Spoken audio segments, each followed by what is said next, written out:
Hey, what's going on, everybody? I hope you're doing well out there. First, before we jump into what's sitting here in front of me, if you've been following me for a while now, you'll probably notice that the backdrop is getting dirtier and dirtier and dirtier, and I apologize. I haven't taken this thing down to put a new one up or get this thing properly cleaned. When you got guns coming in and out all day, who's got time for that, you know? So I'm just blasting through it. I apologize. I don't think you really care because we're here to talk about what's in front of me, which is the Shadow Systems MR920. I have a couple variances here.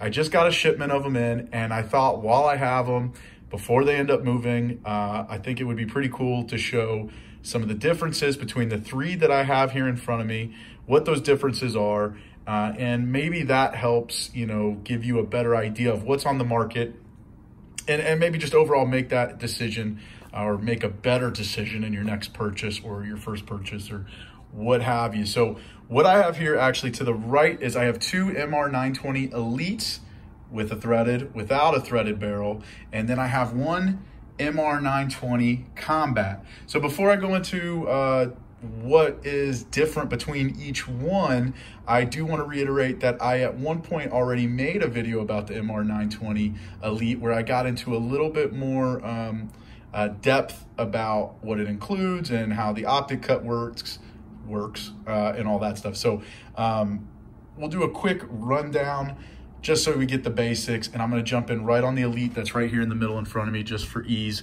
So the frame is their own proprietary frame. They built this thing themselves. They're not using another frame and building off of it. They're pretty adamant and clear about that.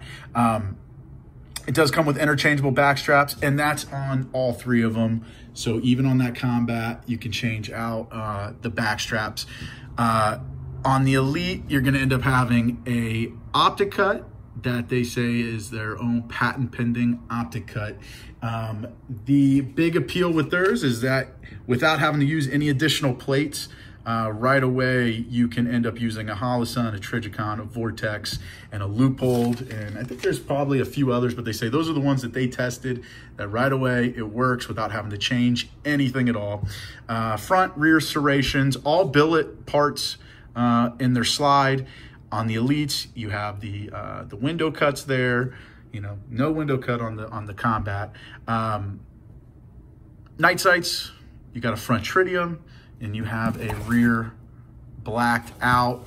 And then on all three, you have a fluted, spiral fluted, either threaded or non-threaded barrels. So, and you'll notice between these two Elites is you have two different barrel colors there. So you got the bronze and the non-thread, and you have the black and the thread. Now those are just the ones that are here in front of me. You can get the bronze threaded and you can get the black non-threaded. So between these two, nothing really different. Only the barrels. That's the only difference between those two there.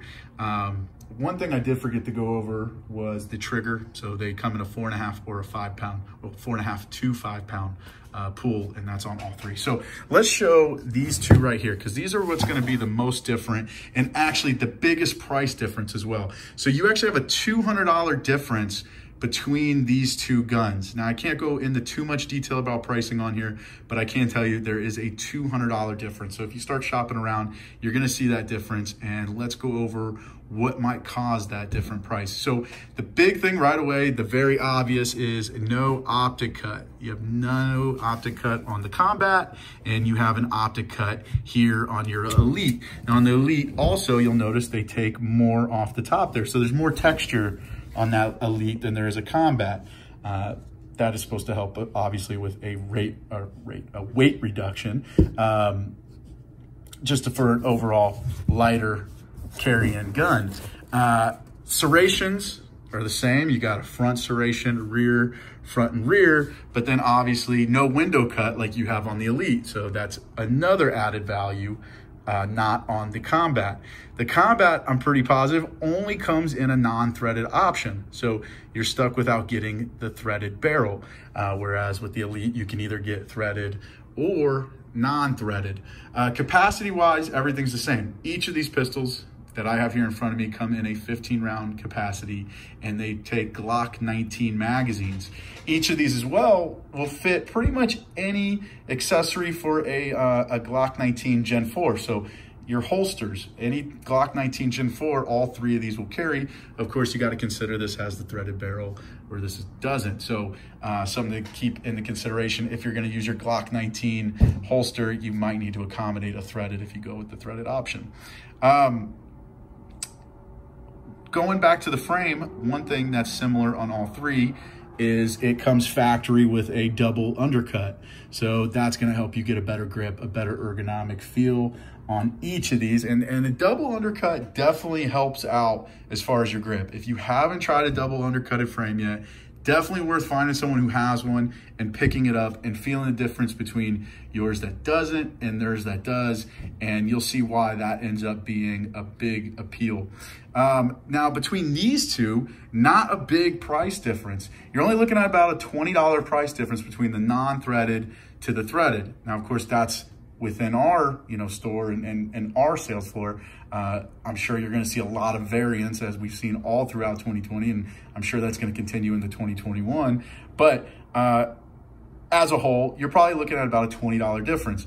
Why would you choose the non-thread versus the thread when it's only a $20 difference? A lot of that's going to come down to personal reasons. I think there are some restrictive states, so you can't have threaded barrels and all that jazz, but these all come with 15 round capacity. So right away, it wouldn't really be something that stays compliant with a state who might have a threaded barrel clause or law or whatever. Most of those states have a 10 round law as well. So that defeats that. I would say the biggest appeal of going non-thread with, over the threaded, if you're never gonna run a compensator or if you're never gonna run a can, it would be probably just so your accessories match up, especially your holster. You got to consider if it's a closed off holster, then this barrel isn't going to fit. You're going to need something open there at the end for that to extend all the way through. So that's what I'm assuming is going to be the biggest appeal of going non-thread over the thread. But again, I just thought it would be very interesting to show the Combat next to the Elite and then also the two Elites, just to get a feel of how that looks without the threaded on there, because most of the time you're going to see that Elite with the threaded. You don't see the option too much without it. Otherwise, everything's the same. Have those same cuts all along the slide, which is really nice. I think overall, you're getting a really great value for such a almost custom production pistol. I mean, Shadow System did a really good job of really nailing down that market and keeping in a really fair price point. And one thing I want to finish off with is I do want to give a little like hats off to Shadow System as a company.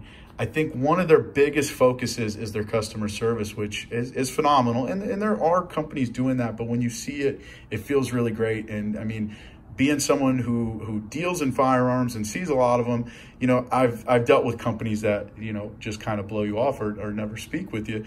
And I reached out to them across their social media page. They reposted some of our content, and then that led to, they got me in touch with their sales, and then we were able to work with our buyers group and talk with them. So they were just super responsive and overall, I mean, just very polite, very cool to speak with, very cool to talk to. And it just really means a lot when you see stuff like that. So you feel comfortable telling customers about the product, even more so when you know that company cares about getting back with you and speaking with you and just treating you like a customer overall, like someone that they care about to keep within their business. So, kudos to them for that. I think they're doing a really great job and phenomenal.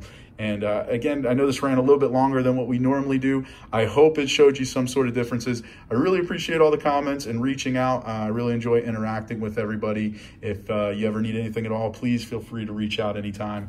And again, thank you so much for watching. I really appreciate all the subscribers and everything. It's really awesome to see. So thank you guys so much. Have a good evening, and we will see you later.